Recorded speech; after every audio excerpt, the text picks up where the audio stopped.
જામનગરના હવાઈ ચોક વિસ્તારમાં આવેલું હજારેશ્વર મહાદેવ પહેલા ભૂતનાથ મહાદેવના નામે જાણીતું હતું। કહેવાય છે કે શિવના ઉપાસક સ્વામી ચિદાનંદે શિવલિંગને હાથમાં રાખીને કઠિન તપસ્યા કરી। શિવ પ્રસન્ન થયા। શિવની પાસે સ્વામીજીએ 1000 શિવલિંગ સ્થાપવાની ઈચ્છા વ્યક્ત કરી। સ્વામીજીની ઈચ્છા અનુસાર ભગવાન શિવે અહીં 1000 શિવલિંગની સ્થાપના કરી।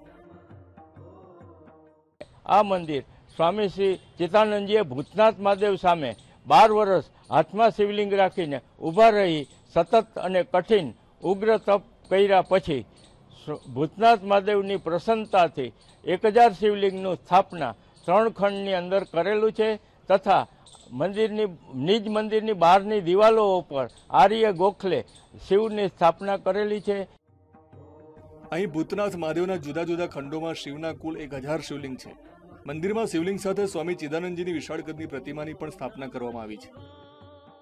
હું આ મંદિર હજારેશ્વરનું જૂનું પુરાણું મંદિર છે। હું 10 વર્ષથી આ મંદિરમાં પૂજા કરવા આવું છું અને આ મંદિરની પૂજા કરવા પછી મને ખૂબ જ આનંદ આવે છે અને મને અંદરથી કુદરતી ભાવ વિભોર થઈ જાઉં છું અને ન આવું તો મને ખૂબ જ દુઃખ થાય છે કે આવું સરસ જૂનું પુરાણું મંદિર જે જામનગરમાં આવેલું છે તો ખરેખર અંદરથી આનંદ આવવો જોઈએ આપણને। સામાન્ય રીતે મહાદેવના મંદિરમાં નંદીનું સ્થાન ગર્ભગૃહની બહાર હોય છે, પણ અહીં હજારેશ્વર મહાદેવમાં નંદી ઉપર બિરાજેલા છે।